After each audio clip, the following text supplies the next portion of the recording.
Seja muito bem-vindo à nossa escola bíblica online. Nós adotamos a revista Compromisso, da Convicção Editora.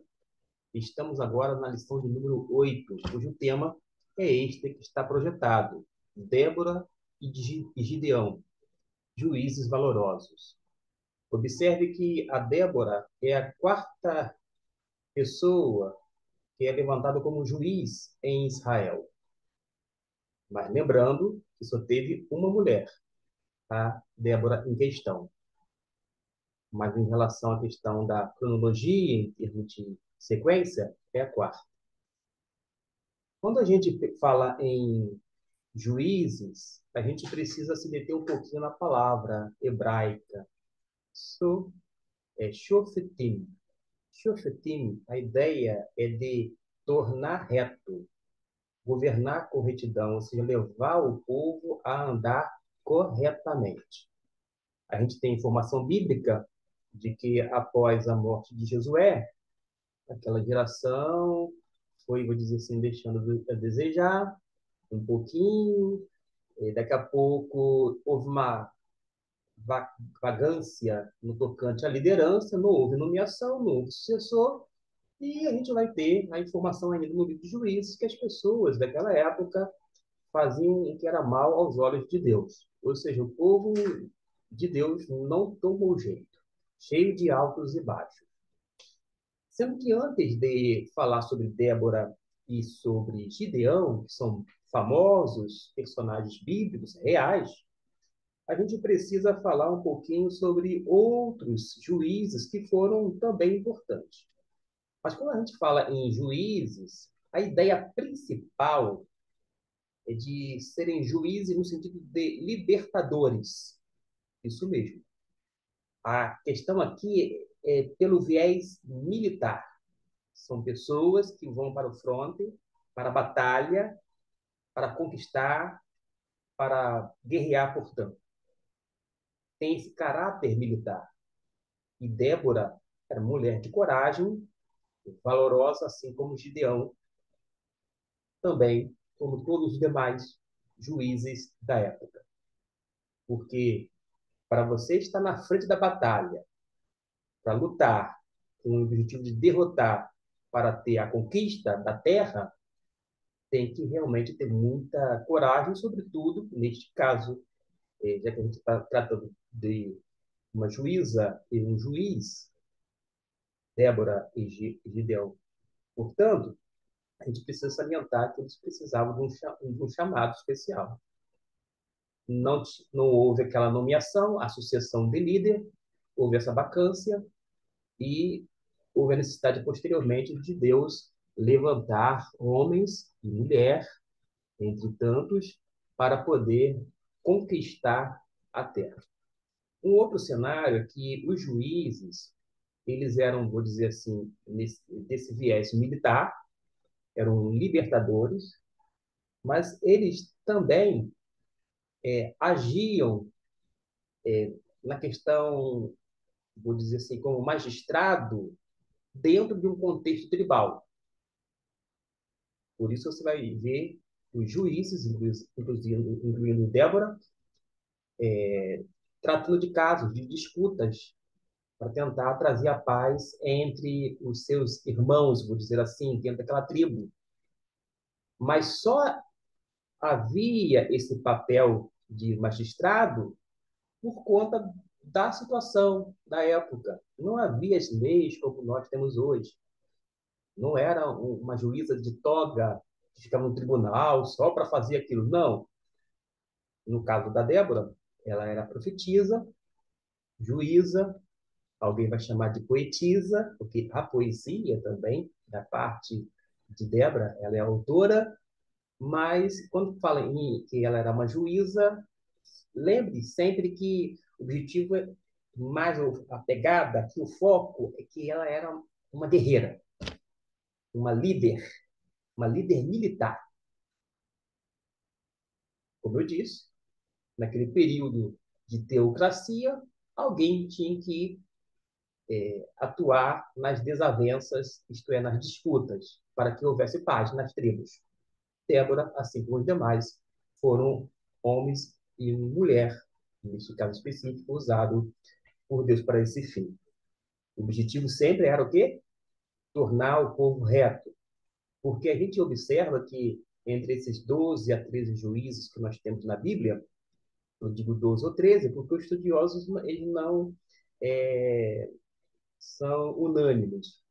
Mas em relação a estes, a gente observa que todas as vezes que se levantava um, a geração seguia direito, aprumava.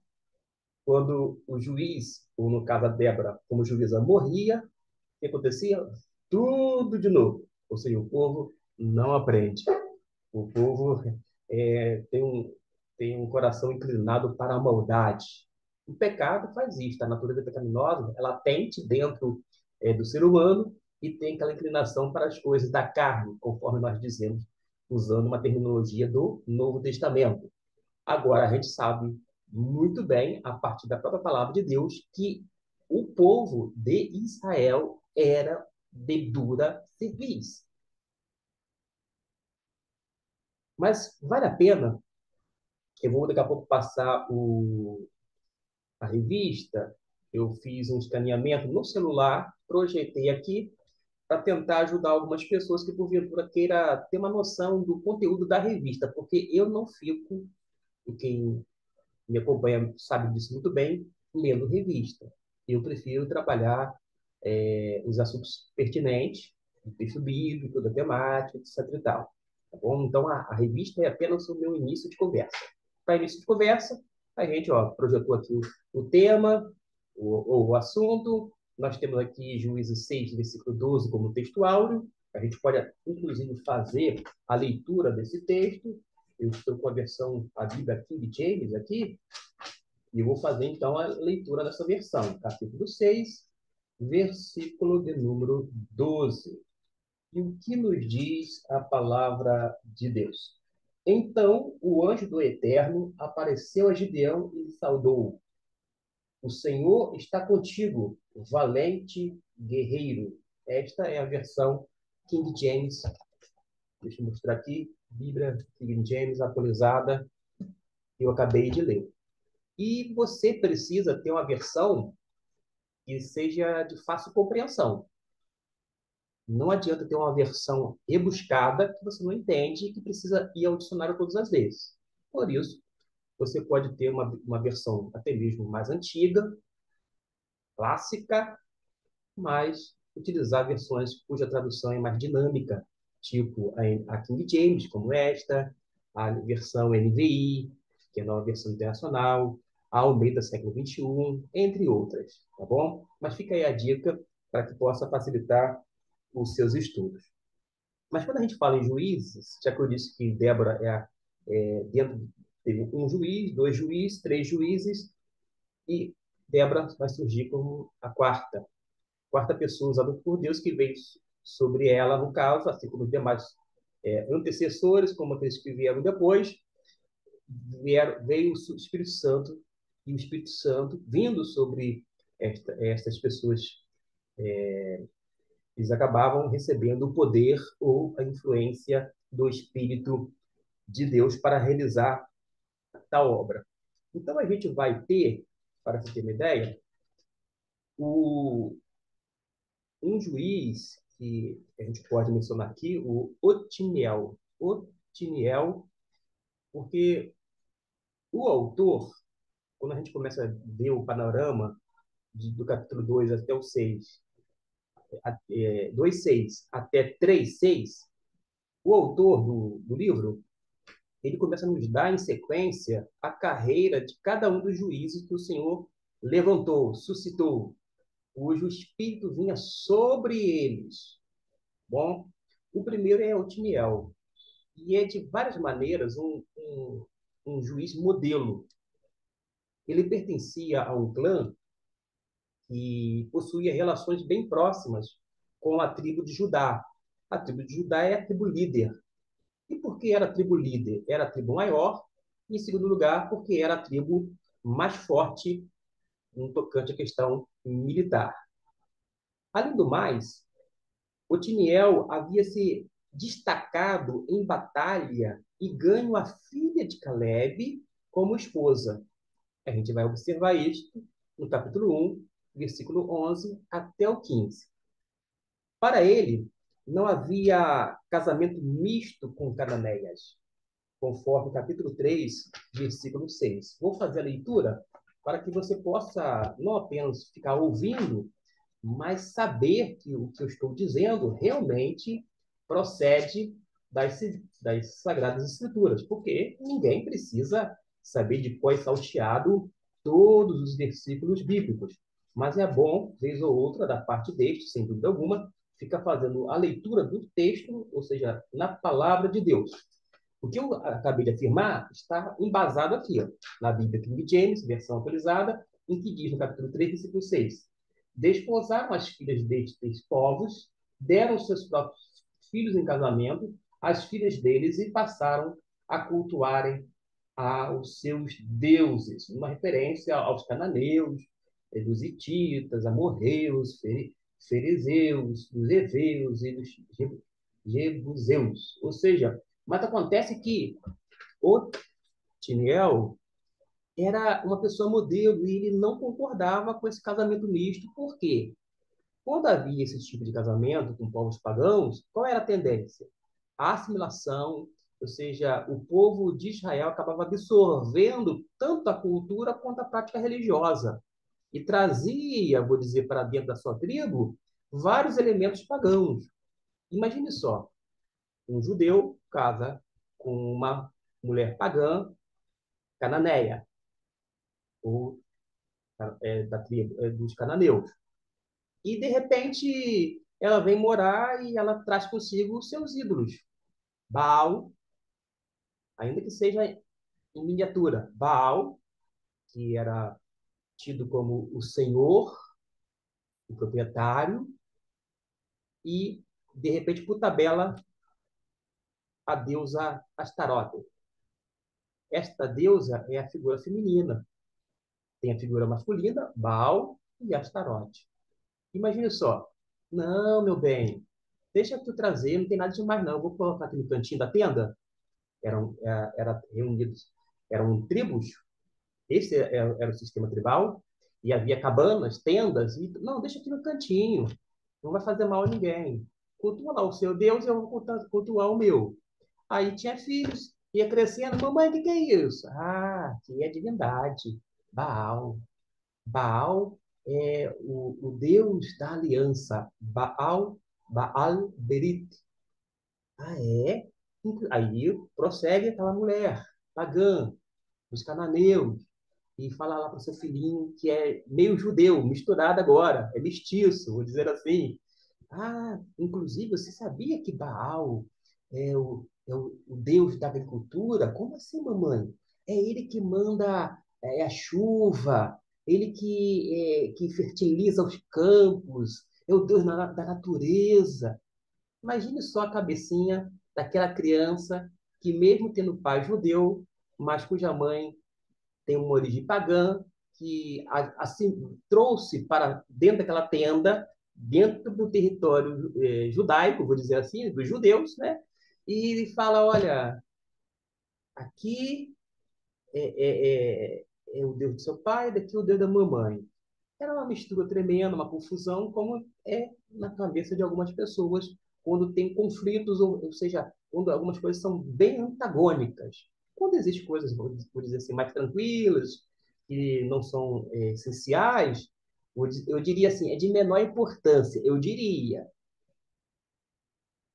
Cada caso é um caso. Mas aqui não, eram questões cruciais. E esse Otiniel, a carreira dele, ele seguiu um padrão que foi esboçado no capítulo 2 do versículo 11 até o 19. Houve dois acréscimos lá no versículo 19, porque tem um clamor de Israel, e no versículo 10 tem o recebimento do Espírito. Ou seja, o Espírito Santo veio sobre ele, capacitou, ele passou a ser influenciado pelo poder de Deus, ou pelo Espírito Santo de Deus. E ele foi justamente designado, Otiniel, designado como libertador escolhido mediante uma dádiva especial que era esse poder que consistia em o Espírito de Deus vir sobre ele, tornando um líder carismático, ou seja, um líder que tinha essa capacitação vinda dos altos céus. Otiniel é o primeiro juiz que vai exemplificar os aspectos essenciais da atividade. E a carreira dos juízes seguintes vai apresentar algumas variações desse padrão básico. Mas quer um juiz padrão? Nada pessoal quanto a Débora, tampouco quanto a Gideão, muito menos Sansão e etc e tal. Mas um profeta padrão exemplar, digo, juiz padrão exemplar, sem dúvida, é o primeiro deles, o Otiniel. Tem um segundo, que é Eude. Você vai obter informações no livro de Juízes, no versículo 12 até o 14. É o pano de fundo que vai falar sobre a carreira de Eude. Eude é o segundo juiz, e a gente vai observar depois, lá no capítulo 15, digo, versículo 15 até o 30, e ele começa com um padrão básico de Otiniel, mas vai tendo algum contorno, algo diferenciado. O próprio Eude é um personagem marcante e até mesmo diferente. Ele era da tribo de Benjamim, segundo o versículo 15 do capítulo 2, e ele era então da tribo de Benjamim, que só recebeu comentários negativos. Quando a gente vai lá para o capítulo 1, versículo 21, deixa eu fazer questão de ler esse versículo. Quanto aos jebuseus que habitavam em Jerusalém, os filhos de Benjamim não os desalojaram, e até o dia de hoje os jebuseus têm vivido em Jerusalém com os benjamitas. Ou seja, era para os benjamitas, essa tribo de Benjamim, conquistar completamente. Mas eles não conquistaram, e por isso que alguns estudiosos vão dizer que a conquista foi incompleta. Mas pior, eles viveram, né, vou dizer assim, em Jerusalém, tanto a tribo de Benjamim quanto a tribo dos jebuseus. E sempre vai haver uma assimilação por parte do povo de Israel no tocante à cultura, à questão política, social e religiosa. Eles são que nem esponjas, só vai sugando, absorvendo gente. E isto é reprovado. É reprovado em Eude. Isso não aconteceu com Otiniel. Por isso que eu reafirmo aqui que o padrão, o modelo de juiz, sem dúvida alguma, é o primeiro deles.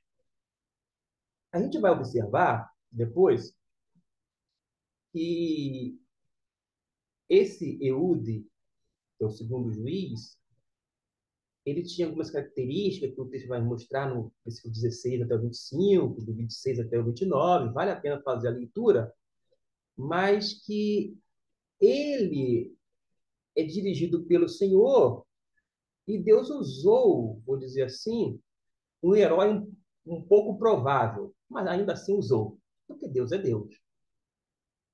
Ele é apresentado no texto bíblico e, por fim, eu vou logo passar para o terceiro juiz, que é Sangar. A minha versão é Sangar. Na sua, pode, de acordo com cada versão, pode ter uma variação. Porque quem tem, por exemplo, a versão católica, os nomes, às vezes, vai ter uma pequena diferenciação. Às vezes são vogais diferentes, tá bom? Então, pode ser que na sua esteja um pouquinho diferente da minha, mas eu vou seguir esta aqui. Sangar é o terceiro juiz. Ele é um herói ainda mais estranho do que Eude. Vale a pena, se quiser fazer uma pesquisa, ver como é que era Eude. Otiniel, modelo. Eude, um tanto estranho, mas ainda assim Deus usa. Beleza. Deus usa pessoas estranhas, pessoas diferentes, graças a Deus por isso.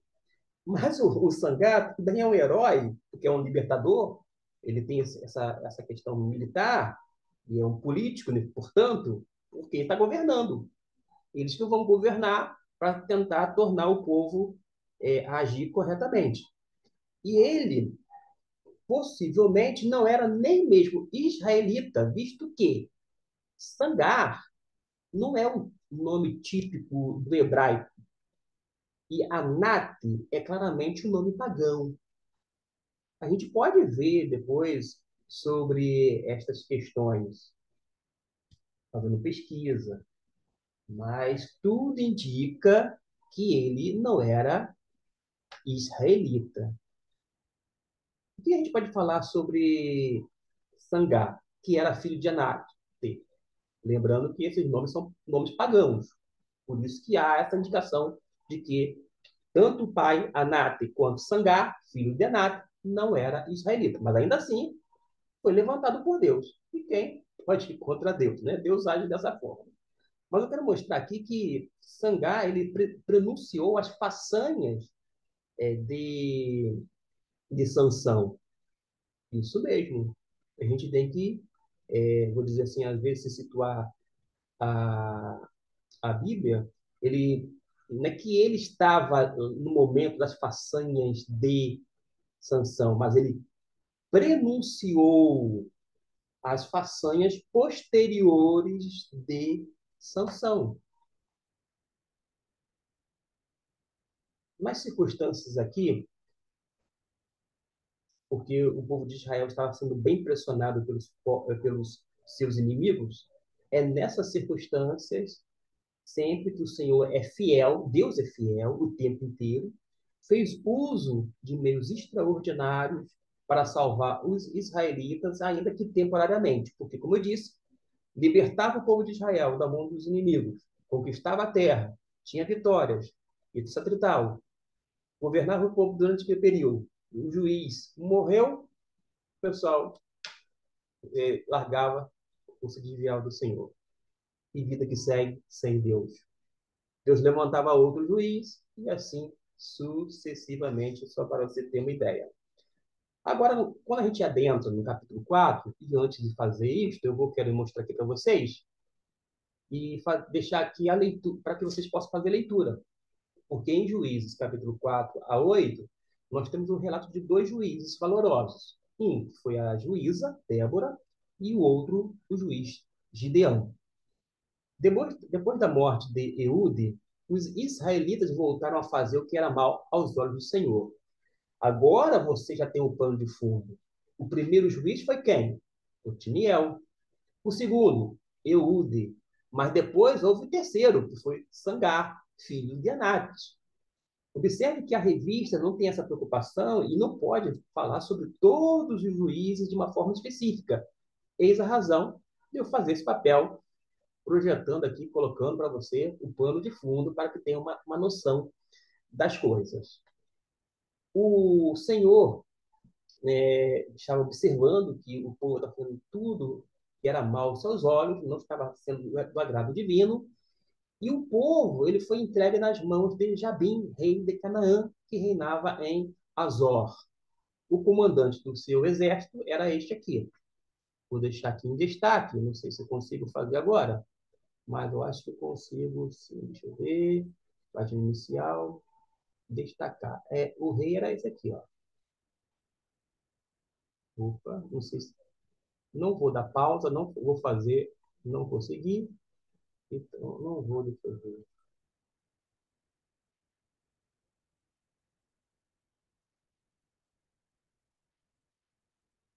Não consegui, não vou perder tempo aqui, porque eu não vou poder fazer a edição por uma questão literalmente de tempo. Mas a gente vai prosseguir aqui com o conteúdo bíblico, porque pelo menos a Bíblia eu estou aqui com ela ao lado e ela vai poder nos auxiliar. A gente tem a informação, por exemplo, aqui, que o povo tinha sido oprimido. Diante disso, os israelitas clamaram ao Senhor, pois Jabim os havia oprimido com crueldade durante o quê? 20 anos, 2 décadas. Vai surgir, então, no cenário, a profetisa Débora, e vai constar na lista dos juízes de Israel. Foi a primeira e única juíza. Ela, segundo o autor, era juíza no sentido ordinário, não militar da palavra. Foi possivelmente por causa do seu renome judicial e carismático que os israelitas apelaram para ela nos apertos em que se viram sob a opressão de Zerá. Ela ordenou a Baraque a sair em campo como comandante e chefe dos israelitas contra Sísera, Sísera, e consentiu em acompanhá-lo devido à sua insistência. O resultado foi a esmagadora derrota na Batalha de Kizom. Isso. Ela é chamada de mulher de Lapidote, Tochas, que significa Lapidote, Tocha, e é descrita como mãe em Israel. Uma coisa que a gente precisa, vou dizer, falar a verdade em amor. Algumas pessoas têm dito que Débora foi a primeira pastora na Bíblia. Pastora na Bíblia, pelo menos no Novo Testamento e no Antigo, não há emprego com essa conotação nos moldes do ministério pastoral, que não pergunte a mim, mas depois, na eternidade, pergunte ao Senhor. Ele chamou apenas homens, pelo menos naquele período que nós temos ali do Novo Testamento. Então, algumas pessoas têm dito assim: ah, Débora era pastora.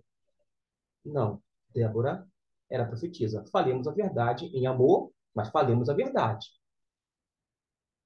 Uma coisa é ser profetisa, outra coisa é ser pastora nos moldes do Novo Testamento. Como o Novo Testamento sequer havia surgido debaixo da segunda aliança, ou da nova aliança, como nós chamamos, e não da antiga aliança, então a gente não pode ficar comparando uma coisa com a outra, tá bom? Dizer que Débora era pastora nos moldes atuais, como nós temos visto o emprego, é forçoso demais. É melhor ficar com o que o texto bíblico diz. Ela, de fato, foi uma mulher cujo espírito de Deus veio sobre ela. Ela desenvolveu não apenas essa função, ou esse ofício de profetisa, porque é biblicamente falando isso ocorreu. Ela foi poetisa, porque ao cântico de Débora, ela foi uma poeta, autora desse cântico, portanto, ela foi uma mulher extraordinária usada por Deus. Ah, mas foi pastora? No sentido como as pessoas querem colocar nos dias atuais, nunca foi. Não era o propósito. Mas, sem dúvida alguma, foi uma profetisa. E profeta é profeta, independente se é sexo masculino ou feminino, tá bom? Então, a gente pode falar ainda sobre a Débora, porque Débora e Baraque vai livrar Israel conforme o capítulo de número 4. Quando a gente vai para o capítulo 4, a gente precisa de uma outra informação.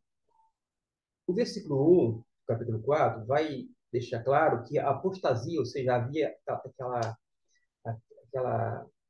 fugida, o povo fugiu daquilo que o Senhor havia determinado, e havia uma apostasia, um abandono da fé, porque já tinha se instalado na época da morte de Eude, que foi o quê? O segundo juiz. Tá bom? A vitória de Sangar, que foi o terceiro juiz, havia trazido alívio temporário, mas nenhuma mudança na condição espiritual de Israel. Acontece mesmo nos dias atuais.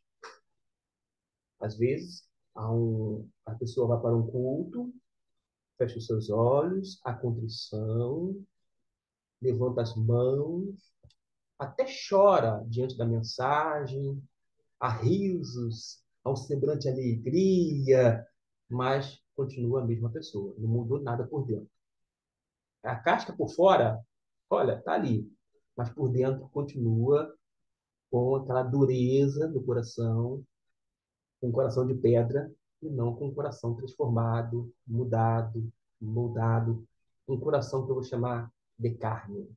Eu vou chamar, mas parafraseando textos da palavra de Deus, principalmente do Novo Testamento, digo, do Antigo Testamento, tá bom? Aí a gente tem esse cenário, e por esse motivo veio o juízo renovado do Senhor, dessa vez na forma de Jabim e Sisera. Vocês observem que o fato de ter oprimido durante 20 anos foi, na verdade, Deus usando estes dois como instrumentos de juízo sobre o seu povo. Eu não canso de repetir. Deus não passa a mão na cabeça do seu povo. Prossigo aqui. Baraque devia reunir uma força de Naftali e Zebulon, no Monte Tabor. O Senhor atrairia as suas forças até o rio Kizom, integraria nas mãos de Baraque. Ele aceitou a tarefa com restrições e a condição era que Débora o acompanhasse. Tá bom, eu vou, mas se você for comigo. E Débora concordou. Débora, ela era valorosa, isto é, corajosa. Varão valoroso, mulher corajosa, era Débora. Então, a mulher tinha uma confiança em Deus, porque o Espírito de Deus veio sobre ela, capacitou, ou seja, ela foi energizada por Deus, ela tinha o poder de Deus sobre a vida dela. E havia, então, essa confiança em Deus de que entregaria nas mãos delas. A historieta, todos nós sabemos de uma certa forma, e eu não vou me deter aqui nos pormenores. Havendo essa conquista militar, eu vou aqui apenas passar aqui para que quem quiser depois fazer uma leitura dessa página, assim como as demais, possa dar pausa no celular, no notebook ou ainda no computador, tá bom? E por isso, ó, você vai ver, vai poder ler a revista caso você não possua um exemplar em sua casa. Houve, então, a vitória, e depois da vitória, não restou outra coisa a fazer do que cantar. Não era apenas um cântico, era celebrar. O versículo 1 do capítulo 5 de Juízes vai falar: naquele dia, Débora e Baraque, filho de Abinoão, cantaram as palavras desta poesia. Olha só, era poetisa. E que poesia linda, porque o cântico ou a poesia era dela. Aliás, os salmos, há uma discussão se salmos são cânticos ou se poderia ser chamado de canções, porque se for cântico, está no gênero masculino em português, tá bom? Se for canção, aí a gente já tem um gênero feminino. Mas acontece que os salmos são canções, ou são cânticos, são poesias. E é isto que Débora fez ali após a vitória, porque sabia que Deus entregou nas suas mãos e ela cumpriu, então, a sua missão. E é justamente nesse versículo que vai mencionar a teofania e fala da expressão cananeia nos versículos de 6 a 8. Vale a pena ler. Ó. Nos dias de Sangar, filho de Anat, nos dias de Jael, os caminhos retos estavam desertos, e os viajantes usaram atalhos tortuosos. Os guerreiros de Israel haviam desaparecido, já tinham desistido de lutar até que se levantasse, ó Débora, até que se levantasse para ser mãe de Israel. No dia em que escolheram-se novos deuses, eis que a guerra chegara às portas, e não se podia ver um só escudo ou lança entre os 40.000 homens de Israel. Há um cântico, há uma celebração, e faz menção ao tempo do juiz anterior, Sangar, filho de Anate, mostrando como que era a situação daquele tempo e como foi o desfecho agora. Já no versículo 9 até o 11, eu não vou fazer a leitura, mas peço e quero incentivar você a fazer a leitura na sua Bíblia. Nos versículos 9 até o 11, vai tratar da convocação para celebrar com júbilo ao Senhor. Vai ter alguns destaques feitos aqui na lição, que do versículo 13 até o 18, vai ter aquela tratativa da Assembleia das tribos fiéis, e os versículos 19 a 22 mencionam a batalha de Kizom, a maldição de Meróis, está contida no versículo 23, que nos diz assim: maldito seja Meróis, diz o anjo do Senhor, amaldiçoai, amaldiçoai os seus habitantes, porquanto não vieram cooperar com Deus ou o Senhor, pelejar junto ao Senhor contra os poderosos. Você precisa ler um pouquinho para ficar bem situado sobre o que de fato ocorreu e por que esse povo aí não foi acudir, não foi ajudar, não fez parceria, conforme eu falei na lição anterior, na lição de número 7. A tribo de Judá era a tribo maior, mais forte, foi contra os cananeus lutar, mas ainda assim, de antemão, chamou-se a tribo de Simeão, ou seja, fez uma parceria. E, e a tribo aqui poderia ajudar e, vou dizer assim, cruzou os braços. Veja como as pessoas, não apenas nesse tempo, mas em todos os tempos. O ser humano não muda, só troca a figurinha, ou seja, o rostinho. Mas o ser humano continua sendo um ser, certamente, com essa natureza pecaminosa, e não é à toa que o apóstolo Paulo ele chega a se bravejar, né? No bom sentido, tá bom, gente? Miserável homem que sou, quem me livrará do corpo desta morte? Poderia ser trágico se terminasse assim, mas ele tem um brado de vitória, mas graças a Deus por nosso Senhor e Salvador Jesus Cristo. Graças a Jesus, a gente pode desfrutar e fazer parte da nova humanidade. Havia o primeiro Adão e o último Adão, que é Jesus. E a partir de Jesus, a gente é feito nova criatura, portanto, a gente faz parte da nova humanidade. Prossigo, vou deixar aqui projetado, bem devagar, para que você possa acompanhar. Vou tentar colocar aqui para cima, para não atrapalhar. E você pode depois fazer a leitura. Já no capítulo 6, a gente vai adiantar, já vai falar sobre Gideão, um outro. Ó, Israel é dominado pelos midianitas. Vamos ver então aqui. Infelizmente, os filhos de Israel fizeram o que era mal aos olhos do Senhor. Alguém vai perguntar, de novo? De novo, gente. E o Senhor os entregou nas mãos de Midian por 7 anos. Lá atrás, Deus permitiu que 2 homens oprimissem o povo por 20 anos. Aí chega um outro, e Deus entrega nas mãos deles por 7 anos. Não te disse que o povo dele era de dura cerviz? Nem eu te disse. Na verdade, é o próprio Deus dizendo que o povo dele era de dura cerviz. E ele conhece muito bem as pessoas e o seu povo. E para sobreviverem e preservarem os suprimentos de alimento, era necessário que os israelitas atingidos trocassem suas moradias e seus celeiros habituais por esconderijos nas montanhas. Quem eram os midianitas? Eis a pergunta. Vamos lá. A resposta: eram os descendentes de Abraão com sua esposa Quetura. Eles eram os mais antigos nômades cameleiros de que se tem conhecimento. Eram tribos nômades que migravam em busca de pasto de verão para o seu gado ao longo da margem do deserto, que faziam ataques repentinos às terras aráveis de Edom, Moabe, Gileade e da Palestina Ocidental. Os midianitas eram mais fortes que Israel, por isso os israelitas usaram de estratégia, tá bom? Fizeram esconderijos nos montes e nas cavernas e nas fortalezas.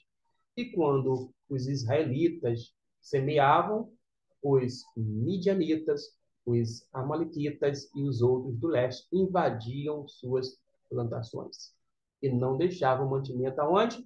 Em Israel. Nem ovelhas, nem bois, nem jumentos. E o povo de Israel se enfraqueceu muito por causa dos midianitas. E fizeram o quê? Fizeram a coisa certa. Clamaram ao Senhor. E Deus ouve. Quando o povo peca, há um desastre. Mas quando o povo se arrepende, clama ao Senhor, há libertação. E é isto que vai aparecer diante dos nossos olhos, porque no versículo 12 do capítulo de número 6, então o anjo do Senhor, que é o texto áureo, que já foi lido, apareceu a Gideão e lhe saudou. O Senhor está contigo, valente guerreiro. Aqui na versão, o Senhor está contigo, homem valente. Gideão, ele reclamou porque o povo de Deus foi entregue nas mãos dos midianitas, mas a gente sabe que o povo de Deus deixava muito a desejar, tá? Pagava para ver, como se diz no popular. E o Senhor pediu para Gideão livrar Israel das mãos dos midianitas. Tá bom, você não está aí falando? Eu permiti isso durante esse período todinho, eu entreguei nas mãos dos midianitas, mas não sou eu que estou te enviando, você não vai? Você vai, não vai? Ou melhor dizendo, você vai, eu estou te enviando. Deus prometeu, então, você vai, eu vou estar contigo. E eu vou derrotar os midianitas. Acontece que aqui entra uma questão, eu não sei se. Eu vou ter tempo assim, para falar aqui, para abordar. Vai ficar um pouco um vídeo mais longo, mas se você não quiser escutar, né, fazer o quê, né? Se você estiver aí, então aproveite aqui esse comentário, esse apontamento. Deus prometeu, então, derrotar os midianitas. Algumas vezes, Deus, através de sua palavra, já disse que ele era com Gideão, que estaria, que derrotaria. E há esse pedido de um sinal que o anjo aguardasse para ele preparar um presente. Esse presente aqui foi uma refeição de carne, caldo, bolo, e o anjo mandou colocar a carne e os bolos sobre a rocha e derramar o caldo sobre eles. Com o seu cajado, ele tocou um presente que se consumiu, e o anjo o quê? Desapareceu. Depois, Gideão percebeu que era o anjo do Senhor e disse: Ai de mim, Senhor Deus, eu vi o anjo do Senhor face a face. E Deus disse que ele não morreria. Em seguida, ele construiu um altar ao Senhor e deu o nome de Jeová. Aqui está Jeová Salom. Gideão pede mais um sinal ao Senhor. Ele diz que se Deus iria livrar Israel por meio de suas mãos, ele colocaria um velo de lã na ilha. Vocês conhecem muito bem a historieta, eu não vou aqui ficar falando muito detalhe, mas se o orvalho estivesse o quê? Somente no velo de toda a terra enxuta, ele entenderia que era realmente para libertar o povo de Israel, e aconteceu no outro dia, como ele desejou, ele mais uma vez pediu outro sinal, e o sinal sempre era isso aqui, ó. Consistia em só o vê-lo estar seco em toda a terra, e em toda a terra o orvalho. E assim sucedeu. Aonde que eu quero chegar aqui? Algumas pessoas acham que esses sinais pedidos por Gideão são expressões da fé dele. E hoje tenta tirar algum princípio deste texto bíblico. Olha, irmãos, nós temos que fazer, botar Deus à prova, ou ainda, usando outras palavras, temos que pedir um sinal a Deus para que Deus venha confirmar. Vamos com calma e por etapa. Para outras pessoas, alguns estudiosos, pessoas tão sérias e competentes como as demais, não tem a questão de, porque são pessoas estudiosos liberais, que não acreditam em Deus, nada disso, gente.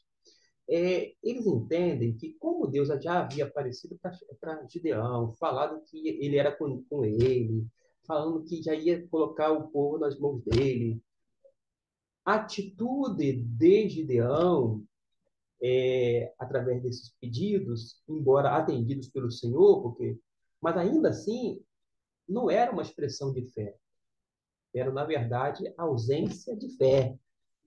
Como assim? Fé em quê? Fé em Deus. Fé nas palavras de Deus. Porque se Deus já havia falado com ele antes, por que ele tem que pedir de novo um sinal a Deus? Aí Deus faz e pede de novo. Pede de novo. Oh, se fosse Jesus no dia atual, ele ia falar assim com ele: Oh, homem de pouca fé. Jesus não vai ficar lançando em rosto de ninguém, mas vai usar algumas expressões: Oh, homem de pouca fé. Ou seja, parece-me que esse sinal após sinal não revela, pelo menos, a fé como alguns têm evocado nos dias atuais. Pelo menos, eu posso garantir o seguinte: Gideão perdeu uma boa oportunidade, uma não, algumas oportunidades de confiar tão somente na palavra de Deus. Mas eu não vou pegar pedras para atacar em Gideão, mas não posso deixar de tecer esse comentário. Afinal de contas, a plataforma é minha, o cantinho é nosso, de reflexão teológica, mas se for para falar as mesmas coisas, feito um papagaio que as outras pessoas fazem, e falam, eu acho que eu não deveria estar aqui, porque o objetivo é esse, de tentar trazer, vez ou outra, algumas coisas que estão implícitas e não apenas explícitas no texto, tá bom? O objetivo é ajudar. Agora, você precisa conhecer a história toda. Conhecer a história toda, lendo uma versão que você entenda, que faça sentido dentro do texto bíblico. Mas, dito isto, a gente segue numa boa, tranquilinho, porque mais tarde a gente vai ver no capítulo 7 e 8, que são os dois capítulos finais da nossa revista, que Gideão vai vencer os midianitas. Ah, graças a Deus, porque foi Deus mesmo que fez com que o povo fosse derrotado. Deus era o Senhor dos exércitos. Levantava juízes, isto é, libertadores, sim, colocava o Espírito sobre eles, sim, mas Deus ia à frente. Deus ia conduzindo. Para vocês observem que Deus não apenas garantiu a vitória do povo dessas tribos mencionadas, desses juízes, mas também não apenas permitiu, mas de uma forma deliberada fez com que povos pagãos oprimissem e servisse de instrumento de juízo sobre o povo de Deus em algumas épocas. Deus é assim. Deus é Deus. Mas Gideão era filho de Joás, do clã de Abiezer, da tribo de Manassés, livrou Israel de quem? Dos midianitas. Enquanto ele estava malhando trigo, a gente sabe que ele estava lá malhando trigo, secretamente, ele era trabalhador, um camarada caprichoso, com brio, e por temor aos midianitas, o anjo do Senhor apareceu para chamá-lo para livrar o seu povo. Aí vai lá, olha, você tem uma missão. Qual é a missão? Libertar o povo. E foi confirmado de uma forma miraculosa. Vale a pena depois você ler, ó, capítulo 6. Eu estou aqui diante de mim, o texto, capítulo 6, do versículo 11, quando o anjo de Deus fala a Gideão, até o versículo 24, um texto mais extenso. Eu não farei a leitura, mas você poderá fazer de uma forma tranquila, é só dar pausa nesse vídeo. O vídeo não é mais importante do que a Bíblia. O que é mais importante, na minha ótica, é você ler a Bíblia e entender. Se você lê a Bíblia e entende, você soube ler, porque a Bíblia fez sentido. Agora, se você leu, não entendeu, aí sim, você, em outro momento, vai ler a Bíblia, mas não deixe de me escutar. Pode ser que algo que eu venha dizer venha contribuir para o seu crescimento espiritual, venha lhe ajudar, dando não apenas informações, dados, mas gerando conhecimento bíblico, sobretudo um conhecimento transformador. A gente observa aqui na página que Deus reduziu o exército de Gideão, que tinha 32 mil homens, para que a glória não fosse dada a quem? Ao homem, e sim a Deus. Hoje a gente fica muito apegado a números, mas você vê que aqui não é o caso. Quem fez a diferença? Deus. Deus faz a diferença em tudo na nossa vida. Pode ter, pode estar todo mundo contra a gente, mas se a gente estiver com Deus, não adianta esse todo mundo, essa multidão contra a gente, se levantar contra a gente. Né? E assim, é por aí, tá? Vamos aqui a página, que deixa eu ver se é a final. É essa, é a página final. Eu vou projetar aqui devagarzinho. Aí você tem aquela história lá de Gideão. Eu vou pausar daqui até aqui. Caso você depois queira, dar pausa, faz a leitura até aqui. Foi apontando aqui, aqui com o mouse, ó. Os medrosos até aqui. Aí, ó, você vai agora fazer mais essa leitura desse trecho aqui, na coluna esquerda, a minha esquerda, daqui para cá, quando eu estou falando para a minha esquerda, vai depender da sua posição, né? Mas vamos lá, você faz a leitura aqui, vai até, ó, aqui, para você ter o conteúdo todo, tá, gente? E por fim, a conclusão.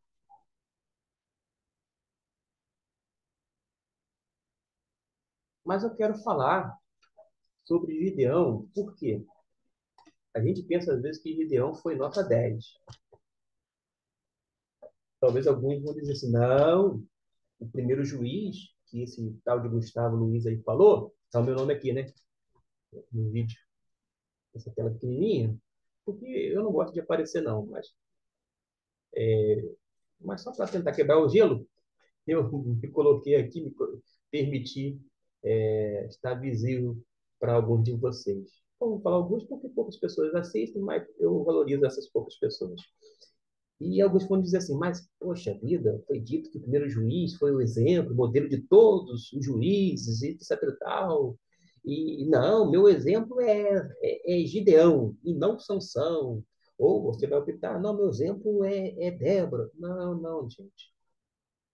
Estude a história de todos os juízes durante esse período de 340 anos. Depois que estudar, fizer pesquisa, ter bastante conteúdo, aí você pode entrar lá no WhatsApp. Sempre tem um WhatsApp aqui, um link para você entrar lá no grupo de Zap da revista Compromisso. Aí você entra lá no grupo, eu vou adicionar você e você vai fazer a pergunta aí. De repente vai falar assim: olha, eu discordava no início, mas depois fiz pesquisa e cheguei à mesma conclusão. O primeiro juiz era, ó, nota 10. E eu pensava que era Gideão. Gideão não foi nota 10 o tempo inteiro. Claro que ninguém o é. Mas o que eu quero chamar a atenção aqui, e eu vou agora fazer questão de abrir a Bíblia. Já está aberta, na verdade, tá, gente? Está aberta. Foi uma força de expressão inadequada da minha parte, porque já estava aberta. Mas vamos lá. Quando eu estou abrindo de uma forma pausada, não está no script, não, mas eu tenho que falar. Eu quero ajudar o meu ouvinte. Pode ser uma pessoa, mas eu quero ajudar meu irmão, minha irmã, provavelmente membro de uma igreja batista, e se não for da igreja batista, louvado seja Deus também pela sua vida, tá bom? O mais importante é nós sermos estudantes da Bíblia, sobretudo discípulos de Jesus. Mas quando a gente começa a falar agora sobre Gideão, eu sei que teve aqueles sinais que, por mais que você discorde de um possível posicionamento adotado por alguns estudiosos, você acha, não, mas Gideão era o camarada modelo, padrão. Não era. Por que eu digo isso? Porque você precisa ler a história toda sobre Gideão. Eu faço questão de mencionar algumas coisas aqui, não para minar, vou dizer assim, a história daquele homem, mas para apresentar como de fato a Bíblia faz. Porque a gente vai observar que lá no capítulo 6, o anjo de Deus falou a Gideão. Aí no capítulo 6 houve a destruição ao altar de Baal. Depois, dentro desse mesmo capítulo 6, a conclamação que o autor, a editora responsável aqui, colocou como conclamação à Guerra Santa. Eu vou colocar Guerra Santa entre aspas. Que coisa feia, né? Guerra Santa. Mas tudo bem. É porque estou dentro dessa época de politicamente incorreto, politicamente incorreto, então não é um termo apropriado. Quando falo isso, gente, veja bem, eu sei que não tem nada a ver com o Gideão, mas a gente fala assim, a parábola do bom samaritano. Quando você usa bom samaritano, ainda que não seja a intenção, mas pode passar a ideia de que quem não que aquele samaritano era bom, mas no geral o samaritano não é bom. Então não existe isso, gente. Poderia ser um outro título dado à parábola. Então eu não sigo muito esses modelos lá de parábola do bom samaritano, porque é meio forçoso e as pessoas podem ser inclinadas a achar que todo samaritano é mau, mas só aquele que era bom. Não é isso. Ah, mas o autor também, quem colocou o subtítulo não tinha essa intenção. Não tinha essa intenção, mas corre esse erro grande, grande de é, provocar isto na mente das pessoas. Porque algumas pessoas param e observam, têm um bom senso, outras nem tanto. Nem todo mundo tem um senso crítico. Tem gente que é acrítico, isto é, quando fala acrítico, é que não tem nenhum pingo de crítica ou de reflexão. Tudo que fala vai, ó, descendo, desce com ela abaixo numa maior tranquilidade. Mas quando você vê algumas coisas assim, às vezes, ó, eu tô bebendo uma água aqui, né? Água orada, água miraculosa, nada disso, uma água comum. Mas tem coisa que não desce. Não é a água, né, que não desce, não. Tem coisa que não desce. E se você não desce, você não é obrigado a engolir. Não faz jus às escrituras. Mas Gideão, lá no final da vida dele, vou dizer assim, o que acontece? Há algumas realizações que ele implantou no meio de Israel uma, uma prática que foi perniciosa. É isso mesmo. Vou tentar localizar aqui sobre isto. Ele trouxe o éfode. Ah, aqui, localizei esse capítulo de número 8 para você se situar na sua Bíblia. A King James, na versão, diz o seguinte, verso 28. Gideão, depois de todas as conquistas, tá bom, gente? Chegando no finalzinho da sua morte, fim da sua vida, portanto. Gideão usou para confeccionar ou confeccionar um éfode, manto sacerdotal, que colocou em sua cidade Ofra. Entretanto, todo o povo de Israel passou a idolatrar este objeto, ou seja, o éfode. Alguns vão dizer que essa questão de pegar algumas vestimentas, vou dizer assim, de âmbito cultico, era uma prática dos cananeus de origem pagã, e Gideão teria, então, visto no povo dos cananeus, achado legal e quis introduzir no meio do povo de Israel. De qualquer maneira, é dito com todas as letras de que ele mandou fazer ou confeccionar o éfode. Qual foi o resultado? O povo, ó, descambou. Deu ruim. O povo começou a idolatrar aquele objeto.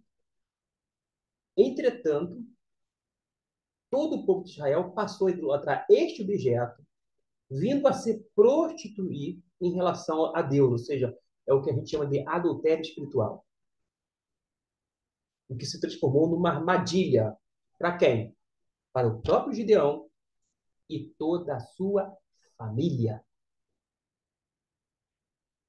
O camarada estava indo tão bem. Isso mostra a necessidade de começarmos bem, continuarmos bem e terminar bem. A gente tem que pensar seriamente nas nossas ações, nas nossas palavras, na nossa conduta, porque se a gente começa bem e termina mal, vai dar nisso. Vai ficar como alerta para nós, para não cometer os mesmos erros. Terminou aí? Ah, disse que Gideão foi uma armadilha para Gideão, toda a sua família. Ah, ficou restrito a isto. Não, não, não. A atitude de Gideão, não estou falando que ele estava mal intencionado, bem intencionado, não estava nada disso, tá, gente? Mas a atitude dele, essa ação dele, fez com que o povo se prostituísse e prejudicasse ele e a sua casa. Mas eu disse que não termina aí. Por que não termina aí? Porque o texto vai dizer o seguinte sobre a morte de Gideão. Logo, capítulo 8, versículo 33. Logo depois da morte de Gideão, os filhos de Israel voltaram a se prostituir, oferecendo seu louvor e adoração aos Baalins e clamaram Baal Berito como seu Deus. Baal é Senhor, Berit, aliança.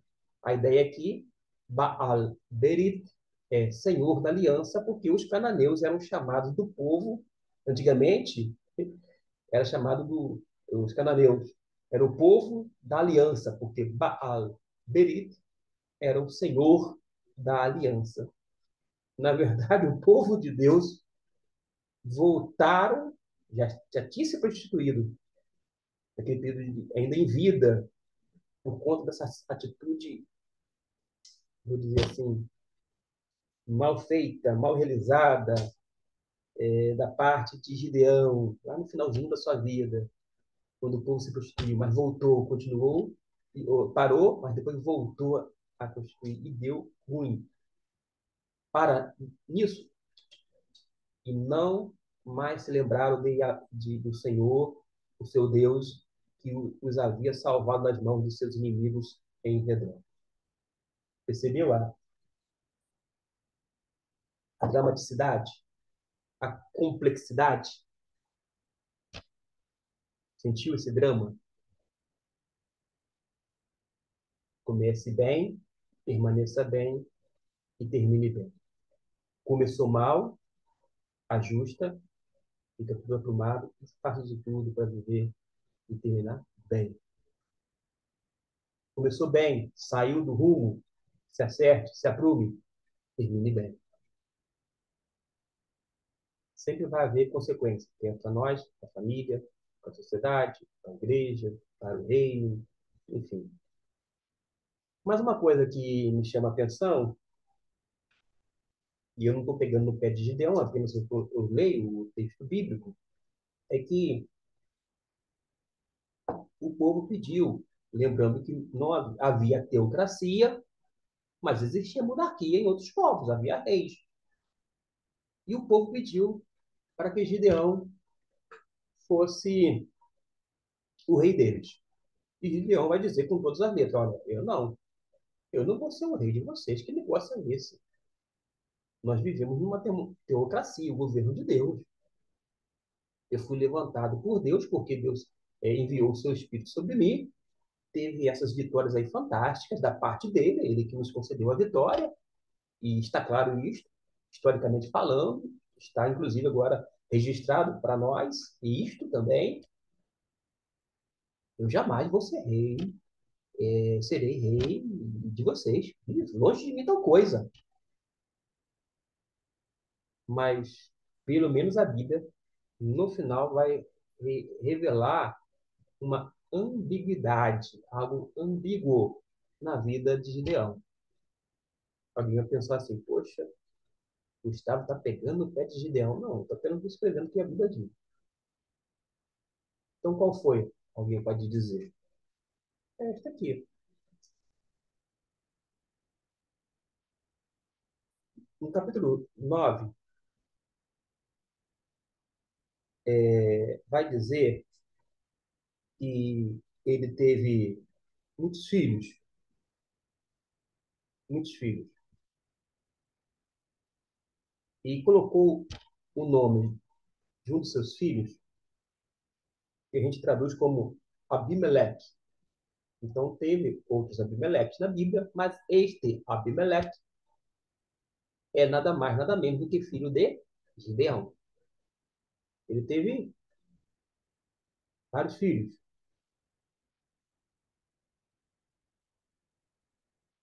E por que que eu digo que é uma ambiguidade? É porque eu não tenho nada para fazer? Claro que não. Não é falta de compromisso, de serviço, que alguém vai dizer: ah, vai arrumar uma roupa para lavar. Detalhe, cá entre nós. Eu coloquei a roupa para lavar, a máquina lavou, já secou, já dobrei, já guardei. Eu faço também deveres domésticos. Então não é questão de vá procurar uma roupa para lavar. A questão é aqui que a Bíblia tem um significado a partir do próprio hebraico.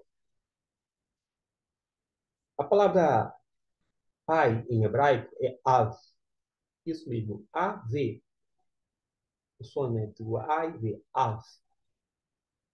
E rei, melech.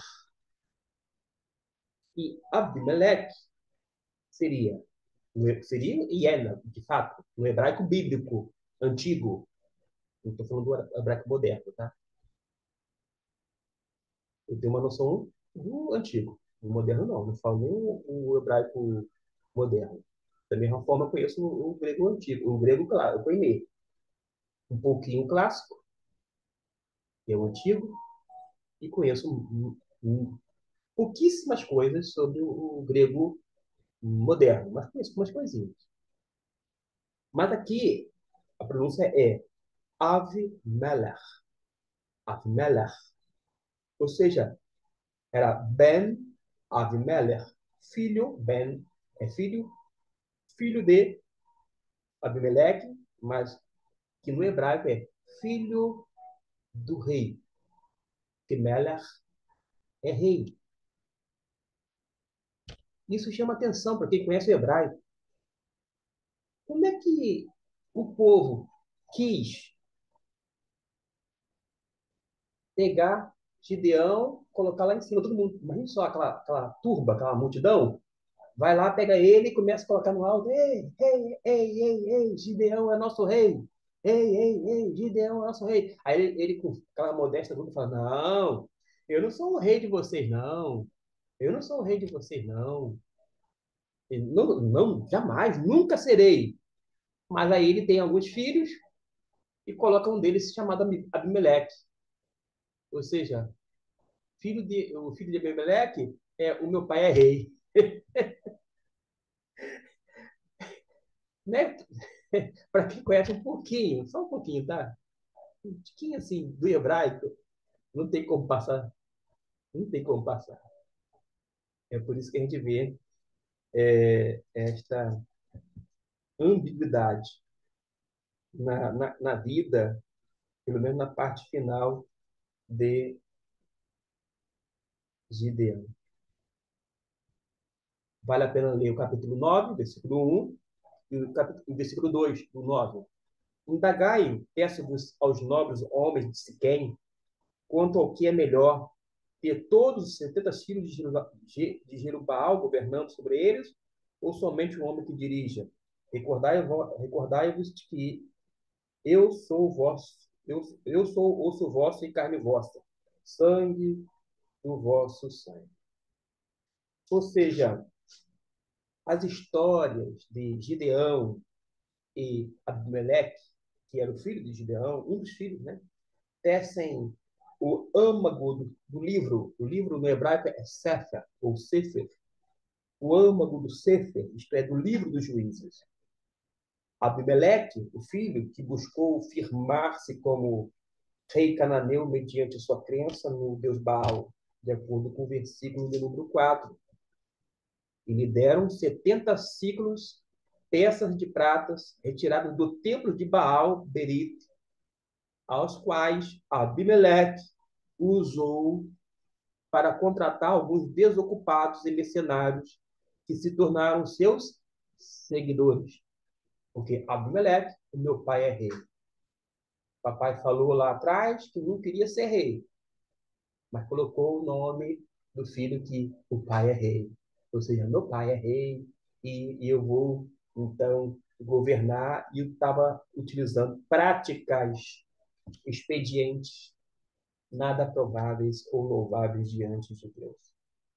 Aí, no versículo 4, forma um claro contraste entre os pensamentos e a atitude do seu próprio pai, pai de Gideão. Porque se o pai não quisesse fomentar, colocar isso na mentalidade, na mente do seu futuro filho, que queria crescer, amadurecer, etc e tal, era só não colocar Abimeleque. O meu pai é rei. Porque filho de rei é reizinho, é príncipezinho. Aí subiu a cabeça do Abimeleque. Aí Abimeleque tentou reavivar os costumes cananeus nas terras em que Josué anteriormente proclamara toda a lealdade ao povo de Israel a Deus. E é importante notar, lá no final do capítulo 9, tá? Não o livro como todo, no capítulo todo, mas quando fala sobre Abimeleque, versículo 6, por exemplo, que proclamaram rei a Abimeleque. Mas todo esse expediente, nada legal, ou seja, ele estava de acordo, porque Abimeleque se torna a própria antítese dos grandes juízes chamados pelo Senhor. Percebeu mais ou menos como que é a situação aqui? Eu chamo de dramaticidade. Não é fácil, não. Mas eu quero aqui, então, finalizar. Eu não vou fazer a leitura, você pode dar pausa. Obrigado pela atenção. Aqueles que desejarem, pode deixar no comentário, caso queira, tá? Entrar em contato comigo, passa o seu telefone, bota um link do WhatsApp para que a gente possa fazer parte do grupo. Lá no grupo da Revista Compromisso, o que a gente tem feito? A gente tem disponibilizado algumas lições através do escaneamento do celular, para facilitar alguns irmãos que estão, inclusive, em algumas áreas mais distantes do nosso país, uma vez que algumas revistas, elas estão esgotadas. Então, tem um período, que passou o período, por exemplo, agora nós estamos em fevereiro, 21, 22 de fevereiro. Ah, eu quero comprar a revista lá na Conexão Editora. Não tem, gente. Algumas revistas, como esta, Compromisso, já está esgotado. Aí a gente, claro, a gente não vai vender, compartilhar, cobrar nenhum valor, mas a gente escaneia a lição, ó, para que o professor de escola bíblica tenha acesso ao conteúdo e possa tirar o proveito, tá bom? Então, é uma forma também de interação, quando a pessoa quer fazer pergunta, pode perguntar dentro do grupo, pode ainda fazer pergunta no privado sobre a Bíblia, etc e tal, que a gente responde numa boa. A pessoa entra, sai quando quiser também, não tem esse negócio de, tem que permanecer, mas também o nosso objetivo não é um grupo que fica postando toda hora não, tá, gente? É um grupo bem tranquilão, alguém quer uma ajuda, um esclarecimento, quer, de repente, manda um PDF, não está em PDF, está escaneado. Sempre foi o arquivo do PDF, mas foi escaneado. Não ficou 100%, foi feito no celular. E aí eu tenho as minhas limitações, né? No aparelho celular, o óculos não ajuda muito, o meu glaucoma não ajuda muito, mas a gente tenta fazer alguma coisa aí que possa ajudar a você que nos acompanha. Então, Deus abençoe. Até a próxima. Qualquer dúvida, qualquer pergunta, quer entrar em contato, deixe um comentário. E certamente, como são pouquíssimos, acredite, eu vou responder cada um deles. Deus abençoe.